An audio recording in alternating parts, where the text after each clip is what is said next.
Austin Jackson. The settlement that I received was life-changing. All my bills are paid, and I'm doing well. At Tile Center, our highly trained design professionals will discuss your ideas and provide helpful suggestions to help you create that dream room from beginning to end. Our goal is to provide excellent customer service that instills confidence in our clients about the quality of products you select for your home. Come see why for yourself at any of our locations at Tile Center or online at tilecenter.com.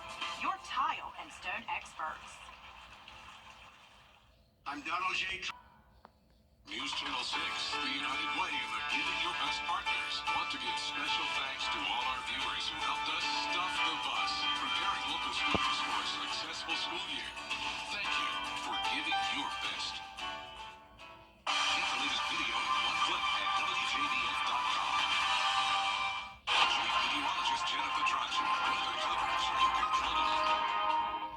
The Live Viper 6 Skyview Network, sponsored by Terry Lambert Hyundai. After a bit of a break, the heat and humidity is back at it again. Temperatures soaring into the mid to upper 90s, and with that, the heat index from around 105 to 110 degrees. More details coming up. Right now on News Channel 6 at 4, major federal funding is headed to Emmanuel County, Georgia. How they're going to spend that money and who will benefit. Plus, a medical scam warning tonight. What the Better Business Bureau wants you to be aware of. And all those trees designated to be cut down in Augusta. Are the rules for doing that being followed? We'll take a look as your News at 4 starts now. Live from Television Park, this is WJBF News Channel 6 at 4.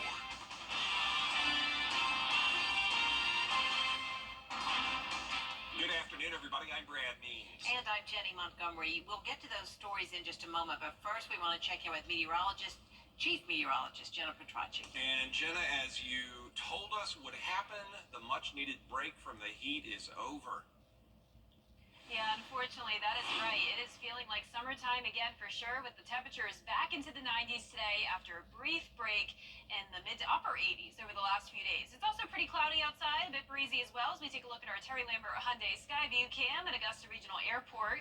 Temperature-wise, all of us are in those low 90s. 91 in Augusta, 91 in Barnwell, McCormick you're at 94, 92 in Millen, Louisville at 93, 94 in Wrightsville, and 90 in Waynesboro. So we're not seeing any upper 90s, but that will definitely change over the next couple of days. As for the heat index, it's in the triple digits for pretty much everyone except for Aiken at 99, but 104 in Bamberg, 106 in Allendale, and out towards the west, 107 in Gibson. So this is starting to creep back into that dangerous heat territory, and it will only get hotter over the next couple of days. And that's partly due to those dew points. So it's not only the air temperature that's much hotter, it's also those dew points ranging from the low to upper 70s. Dew point is 78 out in Sparta. That is a lot of moisture in the air, making it feel very humid. Winds are coming in from the west. We're seeing a warm breeze this evening, 8 miles per hour in Augusta, 7 in Sparta and Gibson, 9 down in Wrightsville. Now let's check in with Live Viper 6 because of course we've had a pretty wet pattern lately, but now we're getting a bit of a break. Overall, mostly dry day. Storms to our south and more storms up to the north. So we have a couple special weather statements around the upstate and also a complex of storms anywhere from Kentucky down to the Tennessee Valley. These are the storms we'll be watching tonight. Some of those could be strong to severe, impacting us starting around the 7 o'clock hour. In the meantime, we will still see those low 90s, and it may be a stormy night for some of us, but definitely not a complete washout. So coming up, we'll have a look at the future cast for that, but back to you.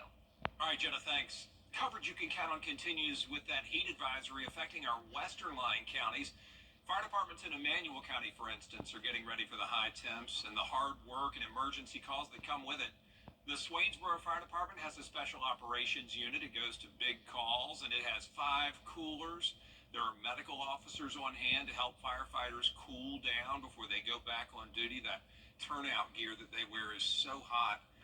And a few miles down the road, the Twin City Fire Department got a grant not too long ago that'll bring another fire truck to the fleet. They need that one. The Swainsboro chief tells News Channel 6 it's tough out there at this time of year. Limit your time outside and have a place where you can go and cool down. Those are going to be the key things. Not so much exposure to the heat, a place to cool down and hydrated. Those are the three keys, in my opinion, is what keeps you from ending up having to call 911 and needing emergency care. Yeah, speaking of, the chief says do call 911 right away if you think you're experiencing a heat-related illness or emergency. The National Healthcare Anti-Fraud Association estimates that healthcare fraud accounts for tens of billions of dollars in financial loss each year in the U.S. Bria Smith shares how this is impacting people right here in the CSRA. Yeah, Jenny. Well, experts say every 2.2 seconds is how often a person's identification and personal information is being compromised. And when it comes to medical billing, it's even more valuable. If you receive something from your doctor's office, your first thought might be, I have to pay this bill. But business experts urge you to take caution and carefully read and analyze any kind of document you might receive. Oftentimes, a letter can look official, but might lead you into a potentially dangerous situation with your identification exposed to the wrong individuals. With medical billing, you think about how much information your doctor has. They've got your name, your telephone number, your address, a lot of times your social security number, and then all of your medical information. So that's a gold mine for identity thieves. And if you are or know someone who has been a victim of any kind of scam or identity theft, there are ways you can resolve the issue, like using a BBB survival kit. For more information on that, visit WJBF.com. Brad? Yeah, thank you. Augusta leaders talking about tree removal. Augusta City Council updating us on projects going on around town. They met last night. They talked about, among other things, improvements needed at the Greenway. And they talked about progress on the Riverside Village boat dock. We're getting daily updates now from the boat manufacturer and the engineering team. And so, again, you'll start seeing some movement, but at least we have a boat dock here in town, in the water, just not quite ready for boaters yet. And they're going to reopen the Sharon Jones Amphitheater this Saturday. It's going to be part of the Augusta Green Jackets 803 night. We have more information on the event on our website, WJBF.com. Open house starts Thursday in Richmond County, and parents and students are learning the plans in place for the upcoming school year. That's the purpose of a called school board meeting that's happening right now. Superintendent Dr. Kenneth Bradshaw is laying out the school readiness and personnel plan. We'll have more on what those plans are tonight on News Channel 6 at 10 and 11. The Your Hometown Road Trip team is headed back to Beach Island. This time they'll be talking flowers with Jinx Farmer, checking out the South Carolina School of Welding, and getting some inspirational words from legendary entertainer Flo Carter. I wish, first of all, that each and every one of you out there could live the life that I lived, because it was beautiful. And if you can't, then make the most of your life. Whatever you're doing this morning when you woke up, are you sitting in a rocking chair looking at me? Get out of that rocking chair. If you got a car, get in it and go somewhere and do something. Make this day count for you. What an icon, the one and only Flo Carter. We love her so much. You can catch Your Hometown Road Trip on Wednesdays at 12:30 right here on News Channel 6. Coming up, plant-based alternatives. We're going to take a look at some new information that's been compiled about whether that stuff is good compared to the regular kind of meat and other foods that you eat. And we'll tell you what it all means for your diet. And we still have a chance of storms each day through Friday, but notice the main story becomes the temperatures. We are heating up into the mid to upper 90s. Stay with us for more details on the forecast. Carolina will be held on Sunday, August 25th. Register now at WJBF.com/cheer. All right, so which is better, regular meat or the plant-based kind? Well, new research is in, and Christiane Cordero has the story. A recent review of several small studies published in the Canadian Journal of Cardiology suggests plant-based meat alternatives may be healthier for the heart than meat. Researchers reviewed studies published between 1970 and 2023 and found many differences in the nutritional content of meat substitutes. The studies found that risk factors for heart disease, including total cholesterol and body weight, improved when various animal-based meats were replaced with a substitute made from plants. The alternatives were made from soy, peas, wheat, or fungus and were associated with lower levels of LDL, known as bad cholesterol. This was in comparison to adults who ate meat-based foods. If you or someone you know is having trouble managing their cholesterol levels, please be sure to talk to your healthcare provider about what treatment, exercise, and dietary plans are best for you. With this Medical Minute, I'm Christiane Cordero. Saving new moms, Dina Baer has more on a critical nationwide effort. Preserving a mom's health means protecting an entire family. While many people are aware of the medical risks post-pregnancy, which disproportionately affect Black women, there's another big worry, and it's a leading cause of maternal death nationwide in all demographics. It really does drive the majority of those pregnancy-related deaths during that first year. Dr. Robin Drake is talking about substance use disorder and suicide. So about 1 in 5 women will suffer from a postpartum mental health disorder. And for Black women, it's especially pronounced. About 40% of Black women or birthing persons will experience a postpartum mood disorder. The statistics encompass the first year after giving birth. The Rush OBGYN says scarce mental health resources, particularly in Black communities, play a role, as does stigma around seeking mental health treatment. We know postpartum is a stressful time for all new parents. And so especially when someone is feeling overwhelmed, stressed, depressed, they can relapse into substance use disorder again.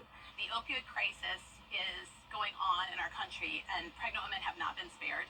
Endeavor Health's Dr. Ann Borders wants to spread the word, and numbers critical for saving those in crisis. She's worked tirelessly across the state to build networks for maternal care. These deaths are 100% preventable. One maternal death is too many, and our job is to make sure that every pregnant patient and family has a healthy mom and a healthy baby at the end of that pregnancy. Doctors say linking hospitals and community partners like home visit services is a critical step in helping new moms receive the follow-up and focused care they need to thrive. And there are resources that can help. You can call the Georgia Crisis Access Line, the 988 Suicide and Crisis Lifeline, or call 911 if you or someone you know is in immediate danger. We'll be right back. Weather headlines on WJBF News Channel 6. Brought to you by Hickson Roofing. If your roof needs fixing, call Mr. Hickson. It's been said that The weather you need to see to call picture. That's why Live Fiber 6 gives you the Skyview network. Get a live view of traffic and weather from all over the CSRA. Available online 24 hours a day at WJBF.com and the free Live Fiber 6 mobile app. The WJBF Live Fiber 6 Skyview network, powered by Terry Lambert Hyundai. Low prices, big selection, and committed to quality customer service. Now, your most accurate forecast with WJBF Live Fiber 6. Good Tuesday afternoon. It's been pretty cloudy today, but it's been dry across the entire region, at least for now. You're taking a look at our Terry Lambert Hyundai Skyview cam over the river. A beautiful day, but don't let the picture deceive you. It is feeling very hot and humid out there. 91, temperature feeling like 102, and that's due to the dew point of 75. Southwest wind bringing in a lot of moisture at 8 miles per hour. We are back to the heat advisory, so we already had a lot of these so far this summer. We got a bit of a break, but now we're back to it with our western counties under that advisory, not only today, but also tomorrow. And I do think there's a good chance the rest of the CSRA could be included in this advisory by Thursday and Friday. Remember, we do have different criteria for our western counties versus the rest of the CSRA, so it really doesn't matter who's under the advisory. It is hot for everyone. Around the CSRA, we are sitting in those low to mid 90s with the heat index well into the triple digits, up to around 107. Notice it's even hotter out towards the west, though. We're seeing temperatures of 97 degrees in Oklahoma City, 96 in Little Rock. So it's this area throughout the central United States that's dealing with the most extreme heat, and that's where we have a ridge of high pressure. You can kind of see that on our water vapor loop. Notice the way all of that moisture moves. That's around the ridge, and with that ridge, we also have some storms around it. So we have these complexes of thunderstorms that have developed around Kentucky and Tennessee, and some of those could impact us later on tonight. We also still have this trough, and all of this combined does lead to the chance of storms tonight. So right now, they are making their way towards towards the upstate, and by the late hours of tonight, that's when we could see some stronger storms developing. The Storm Prediction Center has put several of our counties under a slight risk, and this will go through early Wednesday, and that is for the damaging wind gust potential. So for tomorrow, we'll also have a chance of storms, and it will also be hot, heating up to around 96 degrees, heat index up to 108, 98 for your Thursday and Friday, and at that point, the heat index will be up to 110. So definitely dangerous heat. Keep that in mind. Be sure to stay hydrated over the next few days. Our future cast tonight at 7 o'clock, still showing dry conditions. I have put in the chance of storms around 7, but it really doesn't look like from this model, at least, that it'll be until around 10 o'clock. And most of our Georgia counties staying dry, possibly a few storms making it as far west as Columbia and Richmond County. A lot of this will be to our east, though, impacting the Midlands and part of the Low Country as we go into the early morning hours of Wednesday. Then as we go throughout the rest of our Wednesday, you can see we'll still have this trough in place, and it's possible that we could have another disturbance develop impacting us by tomorrow afternoon and evening. Still a lot of uncertainty with the timing there as well, but nonetheless, just keep in mind when we have all of this heat and humidity, it's very easy for any storms to develop and for them to become strong to severe. We're still watching the tropics. We have one area off the coast of the Leeward Islands. This is going to move up towards the north and eventually could bring us some impacts in the form of rain as we go into the middle to late next week. So we'll keep you updated on that. Lows tonight will be in the low 70s with the thunderstorms. Highs tomorrow will be in the upper 90s for a lot of us. And your 10-day forecast showing the very hot conditions Thursday and Friday, 30% chance of rain. Then the rain chances increase again over the weekend up to 40%. And next week we'll still have some rain chances as the temperatures go back down into the low 90s. All right, Jenna, thank you. Coming up, say bon appetit. Yes, see what's fogging customers at a restaurant in Singapore next. Before she was The same for you. Insects are on the menu at a growing number of restaurants in Singapore. The government recently approved 16 species of insects as safe for humans to eat. That includes crickets and grasshoppers. None of the species is endangered, so the government has no objection to people importing them. They're considered mealworms. Just like the texture of your eating digestion. If you eat it with the eye closed, you can tell it. It's a cricket. Restriction is that the insects have to be raised on farms or ranches, not hunted in the wild. The new entrees include European honeybees, silkworms, wax moths, beetle grubs, and honeycomb moths. Hard pass. Hard pass. I mean, what? It's one of those things where, is it a need or a want? What, you just maybe want to eat a bug? Because you don't need to, I don't think. I think we're good, food-wise. Oh, yeah. But to say you did, not more coverage you can count on. Coming up next at 4:30. Including on the campaign trail, Vice President Kamala Harris is in the Peach State stopping for votes. Plus, more of your top stories next.